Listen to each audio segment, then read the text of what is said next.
어느 화가가 있었습니다. 이 화가의 소원은 세상에서 가장 아름다운 소재를 찾아서 그림을 그리는 것이었습니다. 이 화가는 고민하였습니다. 세상에서 가장 아름다운 소재가 무엇일까? 그는 궁금해하면서 그 소재를 찾아다니면서 전쟁터에서 지친 군인을 만나게 되었습니다. 그 군인에게 묻습니다. 군인 아저씨, 세상에서 가장 아름다운 것은 무엇일까요? 그 군인은 말합니다. 무엇보다 평화입니다. 평화가 가장 아름다운 것입니다. 또 화가는 길을 가다가 목사님을 만나게 되었습니다. 목사님이 묻습니다. 목사님, 세상에서 가장 아름다운 것은 무엇일까요?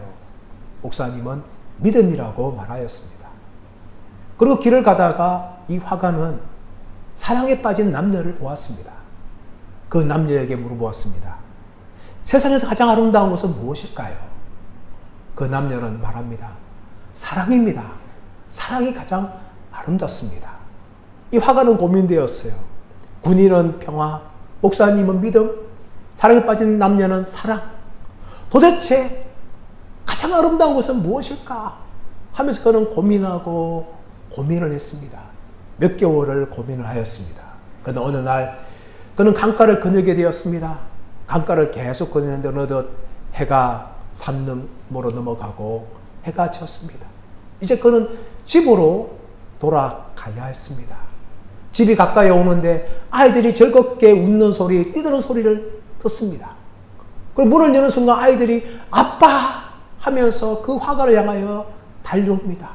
그리고 아내가 사랑이 가득 찬 눈으로 남편인 화가를 맞이하는 것을 그는 보았습니다. 그는 그 순간 이 가정 안에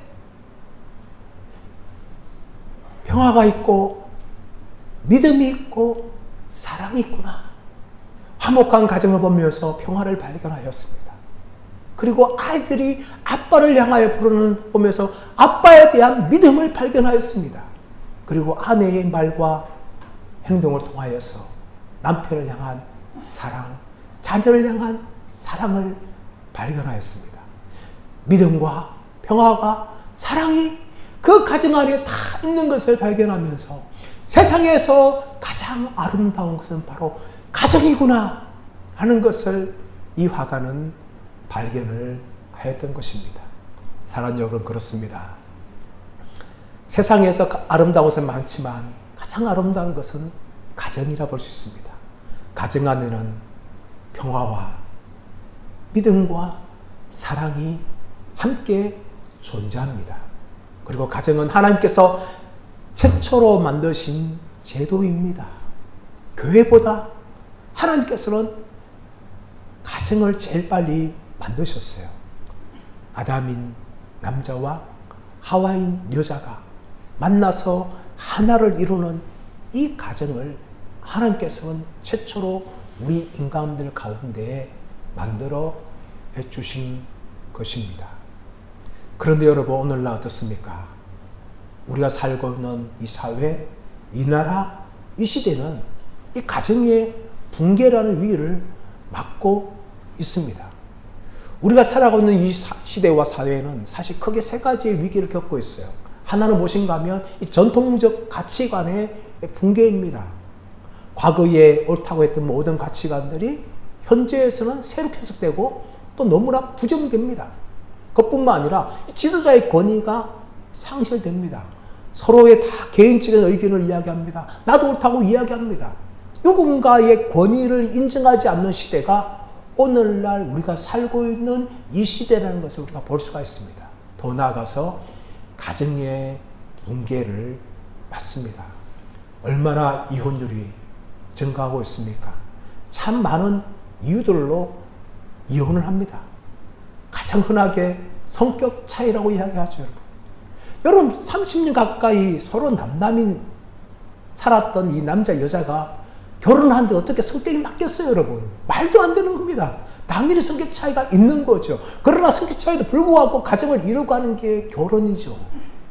그런데 많은 사람들이 성격 차이라는 이유 때문에 이혼을 합니다. 그것뿐만 아니라 배우자의 성적인 일탈로 이혼이 발생합니다. 특히 우리나라는 간통죄가 폐지하였어요. 얼마나 여러분 이제 성적인 음란함과 물란함이 가정을 공격하고 있는지를 모릅니다. 그뿐만 아니라 이 부모와 자녀의 세대 간의 갈등이 있습니다. 그리고 부부 간의 싸움이 있죠. 또 심지어 부부 간에 서로 보험을 들어놓고 상대 배우자를 죽이는 일까지 서슴지 않습니다. 또 최근에는 이 경제적인 문제 때문에 온 가족 모두가 동반 자살을 합니다. 여러분 사실 동반 자살은 표현이 옳지 않아요, 여러분. 자녀들을 살고 싶지만 부모가 강제적으로 죽이는 겁니다. 부모가 자녀를 살인하고 자신들 약먹고 죽고 이런 일이 발생하는 거죠. 너무나 안타까운데 이 경제적인 문제들 때문에 정말 뉴스마다 너무나 자주 요즘 등장하고 있습니다. 그뿐만 아니라 요즘 젊은이들 보십시오, 여러분. 결혼에 대해서 너무나 자유합니다. 결혼하지 않고도 동거합니다. 또 혼전, 순결을 잃어버려도 또 임신을 하여도 이게 그것이 선물이라고 포장되고 있습니다. 너무나 어처구니 없는 일들이 일어나고 있습니다. 그뿐만 아니라 비혼주의가 늘어나고 있죠. 또 결혼한다 하더라도 이 자녀에 대해서 출산을 거부합니다. 부부만 자유롭게 살기를 원하고 또 자녀 양육에 엄청난 비용이 들어가기 때문에 그 비용을 감당하기 싫은 거지요. 그래서 우리나라의 출산율이 여성 1인당 출산율이 0.84입니다. 이것은 세계 200국가 중에 가장 꼴찌에 해당해요. 어느 보고에 의하면 이제 100년이 지나면 한국의 인구는 10분의 1로 줄어든다는 그 정도의 무시무시한 그런 보고까지 나오고 있는 상황입니다. 우리가 살고 있는 이 나라와 이 사회의 가정이 엄청난 위기를 겪고 있습니다. 이런 가정의 위기는 곧 교회의 위기입니다. 그러므로 믿음의 성도들은 이 가정을 정말 하나님 기뻐하시고 하나님이 원하시는 그런 가정으로 세워가야 합니다. 하나님 보시기에 아름다운 가정들로 만들어가고 힘써야 될 것이 바로 오늘날 그리스도인들이 감당해야 될 사명이며 의무인 줄 믿습니다. 그렇다면 여러분, 어떤 것이 하나님 보시기에 아름다운 가정일까요? 오늘 말씀 보시면 그 이야기하고 있는데 첫 번째로 바로 하나님을 경외하는 가정입니다.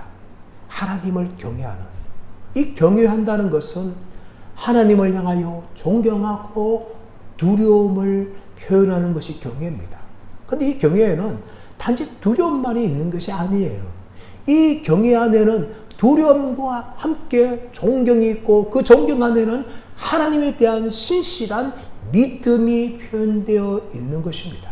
하나님을 창조주 하나님으로 존경하고 두려워할 뿐만 아니라 그 하나님이 나의 아버지가 된다는 것을 고백하면서 하나님을 한편으로 존경하며 한편으로 하나님을 신실하게 믿고 의지하며 인정하는 것이 바로 이 경외를 이야기하고 있는 것입니다. 이 경외 안에는 사실 두 가지의 두려움이 있어요. 하나는 노예적인 두려움이 있죠. 이것은 주인에 대한 노예가 가지고 있는 두려움입니다. 이 종들은 주인이 자신을 어떻게 할까 하면서 그 주인에게 억지로 복종하지 않습니까? 억지로 경외합니다. 근데 이것은 자유가 없어요. 기쁨이 없습니다. 이것을 노예적인 경외, 노예적인 두려움이라고 합니다. 하지만 한편으로 무엇이 있습니까? 자녀로서의 경외가 있어요. 이 자녀들은 그 주인이라 하지만 그 주인이 자기 아버지예요. 그렇기 때문에 아버지로서에 대한 이 두려움도 있지만 아버지에 대한 신뢰와 아버지에 대한 믿음이 함께 있는 것입니다. 이것이 바로 경외예요. 이런 경외감을 가지고 있는 사람들은요, 하나님 외에 다른 것을 두려워하지 않아요. 진짜 절대적인 하나님을 두려워한 사람은 사람을 두려워하지 않습니다. 환경을 두려워하지 않아요. 왜냐하면 하나님이 가장 큰 분으로 보이기 때문에, 하나님이 가장 두려운 분이기 때문에 다른 어떤 것에 대해서도 두려워하고 있지 않습니다. 이것이 바로 하나님을 경외하는 자의 모습이에요. 하나님께서 보시기에 아름다운 가정은 바로 하나님을 경외하는 가정입니다. 하나님을 창조주 하나님으로 섬기며 찬양하며 예배하며 동시에 그 하나님은 나의 아버지가 된다는 것을 내가 믿고 인정하며 사랑하며 그 하나님을 위해서 살아가는 삶. 이것이 바로 하나님을 경외하는 가정인 줄 믿습니다. 두 번째, 하나님 기뻐하시는 가정은 어떤 것일까요? 바로 하나님의 길을 걷는 가정입니다. 사람은 누구나 자기의 길을 걷습니다. 아이가 태어나면 갓난아기 때는 그냥 엄마가 되는 대로 가지요. 그런데 이제 조금 커가지고 자기 발로 걷기 시작할 때부터 아기들은 자기 마음대로 갑니다. 엄마가 오라는다는 거고 자기 마음대로 그렇게 타락하죠. 여러분, 그것이 사실 우리 인간의 모습이고 그것이 바로 우리 죄인들의 모습입니다. 죄인들은요, 자기가 원하는 길로만 가는 겁니다. 그러나 여러분, 하나님을 믿는 사람들은 자기가 원하는 길, 자기가 기뻐하는 길을 걷는 것이 아니라 하나님께서 기뻐하시는 길, 하나님께서 원하시는 길로 걸어가야 되죠. 오늘 말씀 보시면 그의 길을 걷는 자는 복이 있다라고 말씀하고 있습니다. 주님께서 정하신 길, 여러분, 그것이 의인이 걸어갈 길이죠. 시편 1편에서 복 있는 사람은 악인의 꾀를 쫓지 아니하며 죄인의 길에 서지 아니하며 오만한 자의 자리에 앉지 않고 오직 여호와의 율법을 즐거워하여 그 율법을 주야로 묵상하는 자로다 라고 이야기합니다. 그리고 6절에서 무엇을 말합니까? 대저 의인의 길은 여호와께서 인정하시나 악인의 길은 망하리로다 라고 말씀합니다. 여러분, 인생의 길이 두 가지의 길이 있죠. 의인의 길이 있고 악인의 길이 있습니다. 의인의 길은 하나님께서 인정하신 길이고 하나님 기뻐하신 길이고 하나님 정하신 길이지만 악인의 길은 하나님 기뻐하지 않는 길이고 하나님이 원하지 않는 길입니다. 여러분, 많은 사람들이 의인의 길이 아니라 악인의 길로 그렇게 걸어가고 있습니다. 여러분, 인간의 불행이 어떻게 시작되었습니까? 하나님의 정하신 길이 아니라 자기가 원하는 길로 걸어갔기 때문에 인간에게 불행이 찾아온 겁니다. 아담과 하와가 하나님 정하신 그 순종의 길이 아니라 하나님 말씀에 불순종하는 길로 걸어갔기 때문에 인간의 죄가 들어왔어요. 가인이 하나님이 정하신 예배의 길이 아니라 자기 마음대로 원하는 길로 예배드렸기 때문에 가인은 하나님에 대한 불만과 또 아벨에 대한 살인까지 나아가고 말았던 것입니다. 노아 시대 때 노아처럼 의인이며 하나님과 함께한 길을 걸어가야 되는데 많은 사람들이 죄악의 길로 걸어갔기 때문에 홍수의 심판을 받았습니다. 바벨탑을 보십시오. 하나님이 정하신 길이 아니라 불순종의 길로 걸어갔기 때문에 바벨탑 심판을 받은 것입니다. 여러분, 인간이 그렇습니다. 인간의 불행이 왜 생길까요? 하나님이 원하시는 길, 의인의 길이 아니라 자기 마음대로 길을 가고 자기가 원하는 길을 가고 있기 때문에 인간은 여전히 불행하다는 겁니다. 여러분, 하나님을 경외하는 사람과 하나님 그 길을 걷는 사람은요, 같은 사람이에요, 여러분. 하나님을 경외하는 사람은요, 반드시 주님의 길을 걸어가게 되어 있습니다. 그러나 하나님을 경외하지 않는 사람들은 주님의 길을 걸어가지 않습니다. 이거 이어지는 거예요, 여러분. 여러분, 사람들이 그렇지 않습니까? 자식이 부모를 존경하고 부모를 사랑하면 부모가 말하는 대로 순종하게 되어 있습니다. 부모가 말하지 않는 것을 어김을 통하여서 부모의 마음을 아프게 하는 행동을 하지 않습니다. 남녀도 마찬가지죠. 사랑하는 사람도 마찬가지 아닙니까? 서로에 대해서 사랑하는 사람들은 서로를 기쁘게 하기 위해서 서로의 마음을 상처를 주지 않도록 노력하는 거죠. 상대 배우자가 원하는 그런 삶을 살아갑니다. 마찬가지로 하나님과의 관계도 그러합니다. 하나님을 경외할 때에, 하나님을 사랑할 때에, 하나님을 인정할 때에 하나님이 정하신 곳, 하나님이 원하신 그런 길로 걸어가게 되는 것입니다. 여러분, 이렇게 걸어갈 때에 하나님 주시는 이 복이 있습니다. 하나님 기뻐하시는 가정, 하나님을 경외하는 가정, 하나님 정하시는 길을 걷는 가정에게 주시는 복이 무엇입니까? 2절 말씀 보시면 내가 내 손이 수고한 대로 먹을 것이라.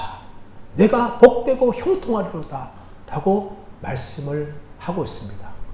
여러분, 우리 손이 수고한 대로 먹을 수 있는 것, 이것은 얼마나 감사의 제목인지 모릅니다. 우리나라 요즘 얼마나 어렵습니까? 지금 들리는 말로는 IMF 때보다 더 경기가 어렵고 힘들다. 그런 말들이 들려옵니다. 금리가 폭등하여서, 인플레이션이 폭등하여서 정말 서민들이 먹고 살기가 힘들고, 또 코로나보다 자영업자들 경영이 더 어렵고 힘든 시대입니다. 청년들이 취업할 수도 없어요, 여러분. 그리고 이 집안의 가정들은 38선, 56도 이런 말 한 지가 벌써 수십 년 됐어요, 여러분. 그만큼 이 경제 상황이 참 어렵습니다. 이럴 때 여러분, 우리 손이 수고한 만큼 먹을 수 있다는 것이 얼마나 복인 줄을 모릅니다. 다 잘 됐다는 잘 몰라요, 여러분. 그러나 이렇게 어려울 때에 정말 이 말씀이 얼마나 복되냐. 우리가 땀 흘리고 노력한 만큼만 얻을 수 있는 것도 얼마나 감사한지 모른다. 여러분, 이것이 복입니다, 여러분. 근데 사람들은 이 복을 모르는 거죠. 그리고 더 나아가서 뭡니까? 자신이 수고한 것 이상으로 많은 것들을 벌기를 원하죠. 한때 얼마나 유행하였습니까? 대박! 얼마나 우리나라의 대박 바람이 부는지 모릅니다, 여러분. 그 대박의 그 현상들이 오늘 나타나지 않습니까? 그래서 사람들이 일확천금을 벌기 위해서 비트코인에 전 재산을 올인을 합니다. 우리나라 사태를 보십시오. 이 자산의 99%가 폭락해 버렸습니다. 많은 사람들이 빚더미에 앉았어요. 경제의 어려움을, 고통을 당하고 있습니다. 그뿐만 아니라 로또가 열풍입니다. 가끔 차를 타고 지나가면 로또 가게들이 있어요. 1등 당첨 몇 회?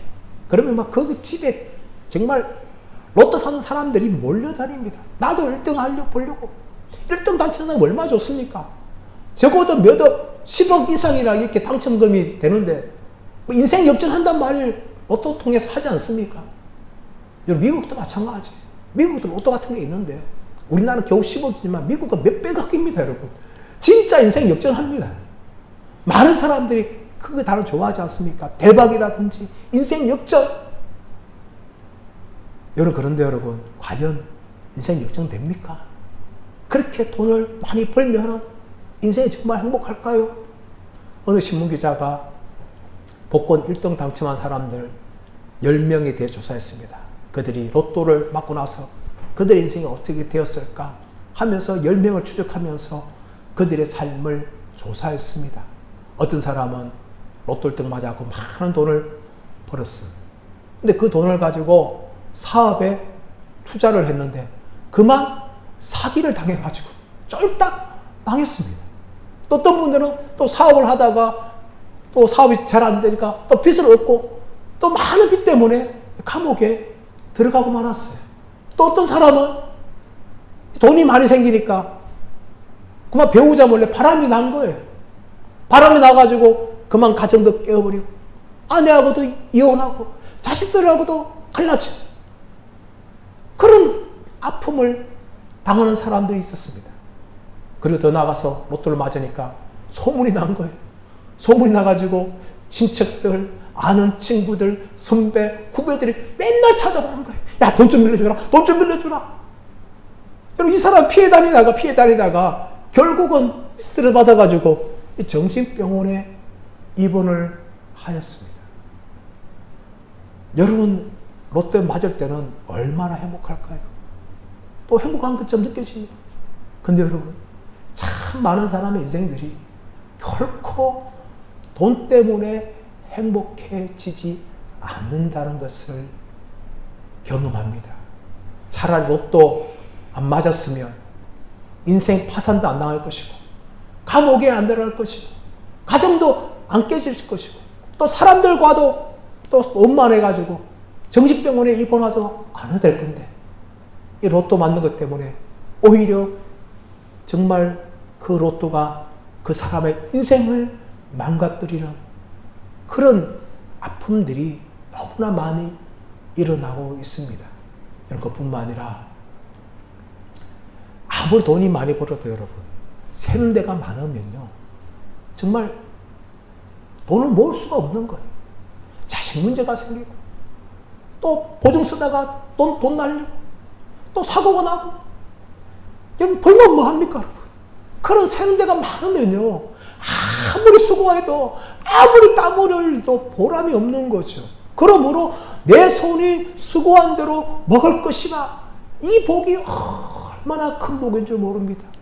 저는 우리 예신교회 모든 성도들과 또 이 설교 듣는 모든 분들의 가정이 정말 수고한 대로 먹을 수 있는 그 복이 있기를 축복합니다.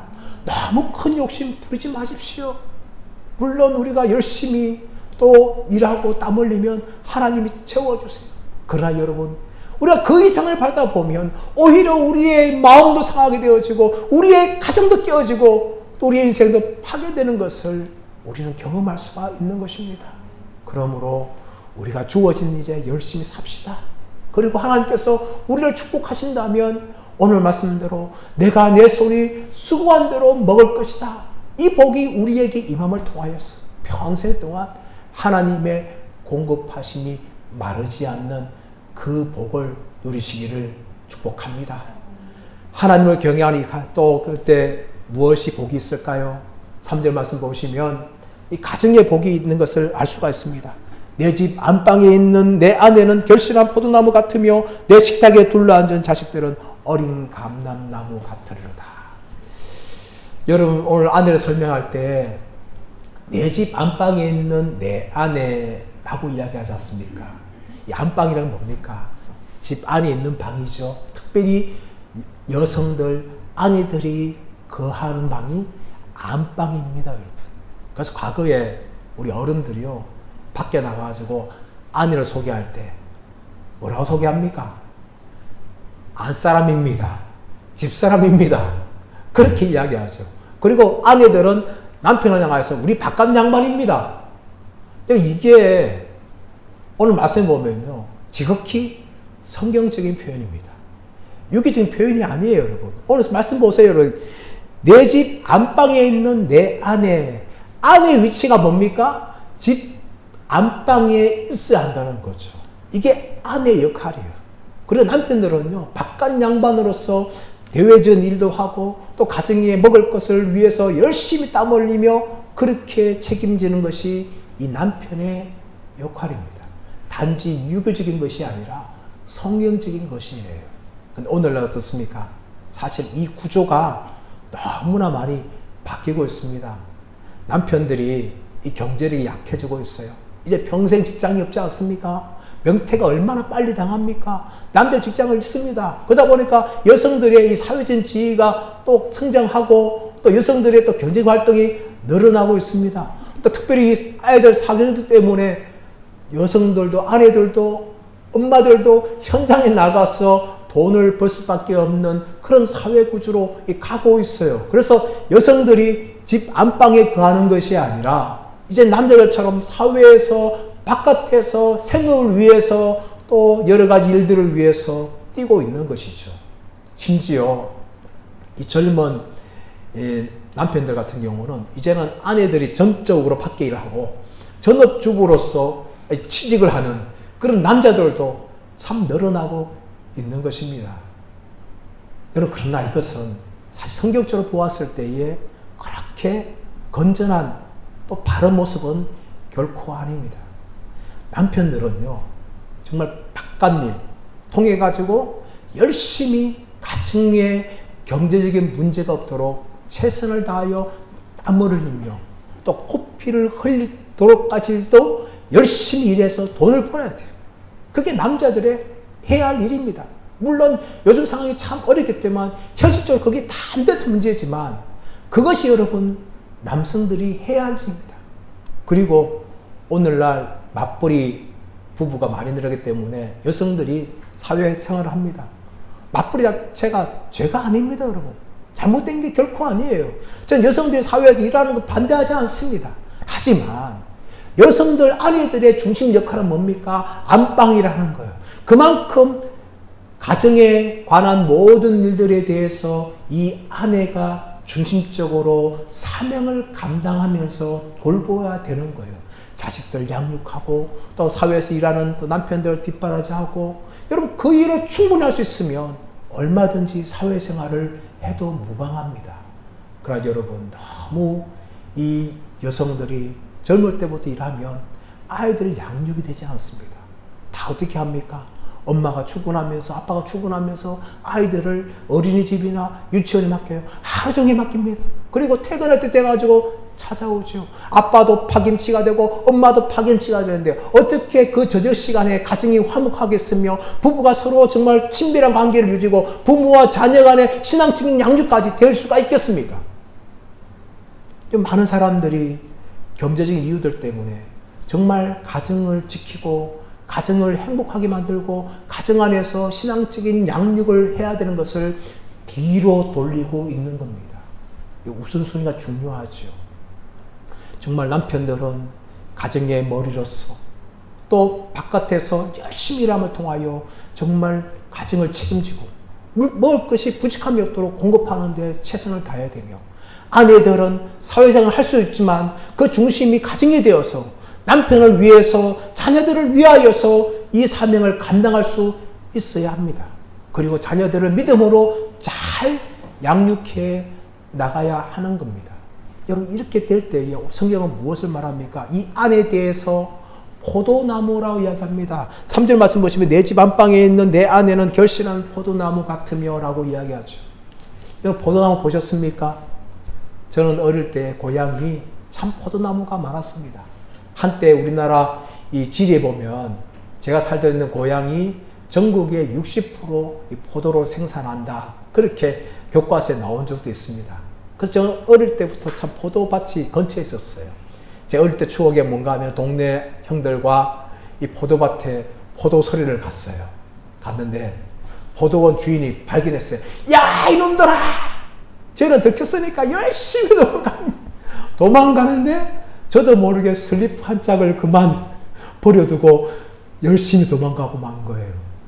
하루가 지나가지고 그 다음날 그 포도원 주인이 제 슬리퍼를 들고 저희 집에 찾아왔습니다. 저희 부모님은 정말 손이 땀이 나도록 빌고 그 포도밭에 포도를 한 박스를 그렇게 샀던 그런 기억이 있습니다. 여러분 포도나무를 보십시오. 포도나무는 사실 나무로 하기에는 정말 보잘것없지 않습니까? 사실 덩쿨이라고 표현한 게 훨씬 맞아요, 여러분. 그만큼 포도나무는 작고 보잘것없고 또 이게 덩쿨을 해가지고 열매를 맺는 거죠. 그런데 이 덩쿨 열매 맺기 위해서 뭐가 필요합니까? 기둥이 필요하고 지지대가 필요하죠. 그리고 열심히 농부가 가지치기를 하고 거름을 주고 돌보아 주어야 됩니다. 그럴 때 포도나무가 탐스러운 열매를 주렁주렁 맺게 되는 거죠. 만약에 기둥과 지지대가 없고 또 농부가 거름을 주거나 가지치기를 하지 않는다면 여러분 포도나무는 정말 주렁주렁 열매 맺는 것이 아니라 아주 보잘것없는 그런 열매를 맺을 겁니다. 그러나 농부가 열심히 포도나무를 돌보아주고 거름을 주고 또 기둥을 세우고 또 지지를 만들어서 이 포도나무가 위에서 열매를 맺을 수 있도록 그렇게 해줍니다. 오늘 성경에 보시면 내 집 안방에 있는 내 아내는 결실한 포도나무 같다라고 이야기하죠. 이 아내가 풍성한 열매를 맺기 위해서 무엇이 필요합니까? 남편의 지지가 필요합니다. 남편의 사랑이 필요합니다. 남편의 인정이 필요하죠. 그럴 때 아내가 그 남편의 사랑과 지지와 인정을 받아서 정말 열매를 맺는 거죠. 자녀 교육에도 가정의 경제 살림에도 여러 가지 또 일에 대해서도 아내가 풍성한 열매를 맺는 것은 바로 남편의 지지와 인정과 사랑이 필요하다는 것을 알 수가 있습니다. 어느 교회에 예배를 드리고 있었습니다. 근데 늘 예배 드릴 때마다 참 부부 같이 오는데 남편은 늘 잘 졸아요. 목사님이 아무리 어린스러운 설교를 해도 이분은 설교를 듣는 둥 마는 둥 그렇게 예배 시간마다 설교할 때마다 졸다가 갑니다. 목사님 참 힘들게 하는 분이에요. 근데 이분이 어느 날 목사님 설교에 은혜를 받았어요. 그리고 예배 마치고 나오면서 목사님이 얘기합니다. 목사님 제가 오늘 목사님 설교에 참 은혜를 많이 받았습니다. 목사님 놀라서 놀라는 거예요. 아니 무슨 설교 은혜 받았어요?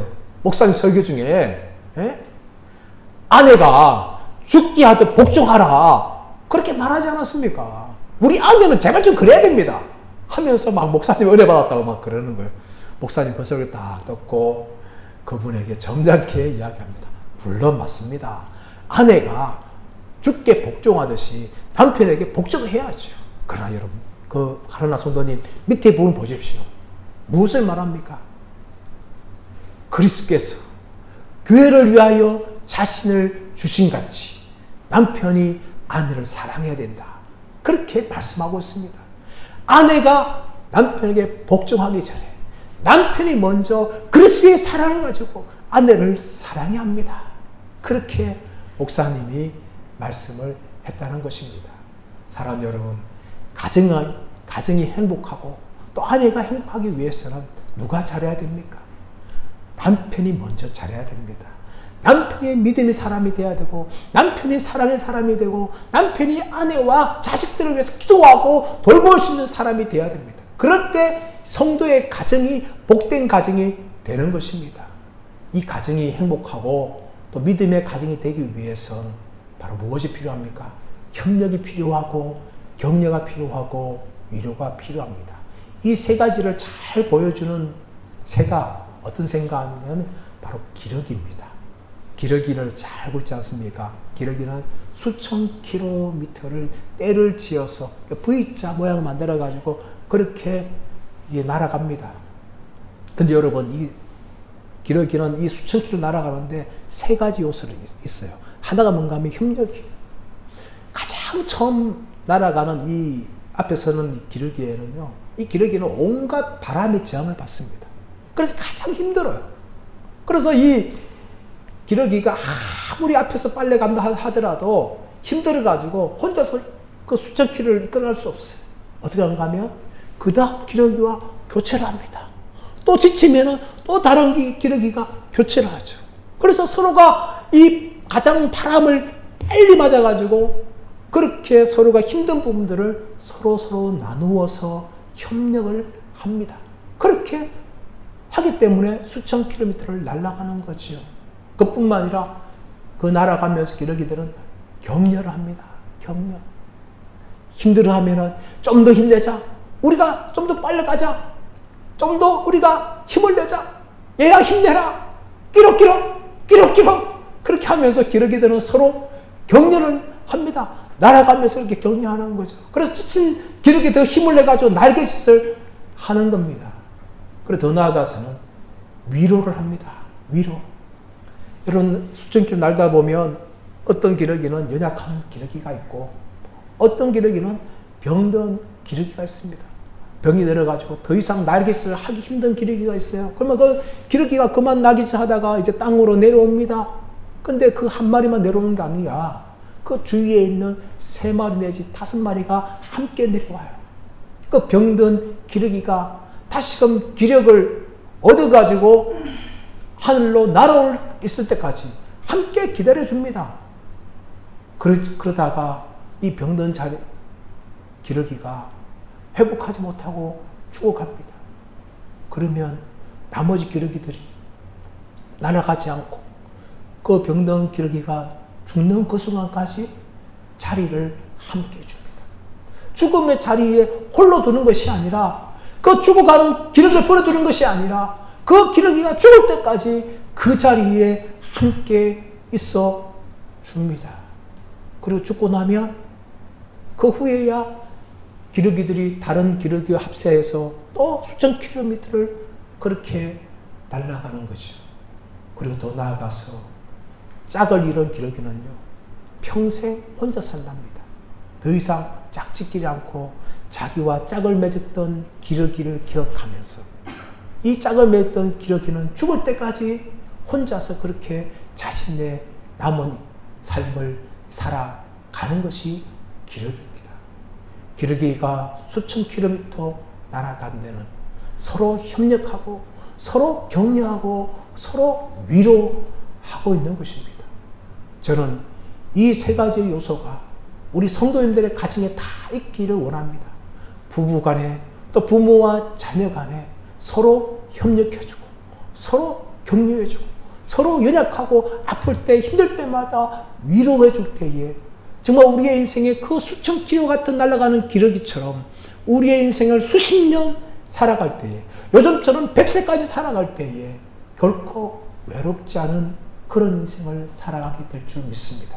그뿐만 아니라 그렇게 살아갈 때에 믿음의 길을 걸어갈 때에도 정말 하나님을 경외하는 가정으로 만들 수 있고 또 하나님께서 기뻐하시는 길을 걸어가게 될 줄 믿습니다. 서로 이끌어주고 서로 격려해주고 서로 위로해주면서 우리 성도들의 모든 가정이 정말 하나님을 경외하는 가정, 또 하나님의 길을 걸어가는 가정, 또 협력과 격려와 위로가 풍성한 가정으로 만들어 가시는 모든 분들 되시기를 예수님의 이름으로 축원합니다.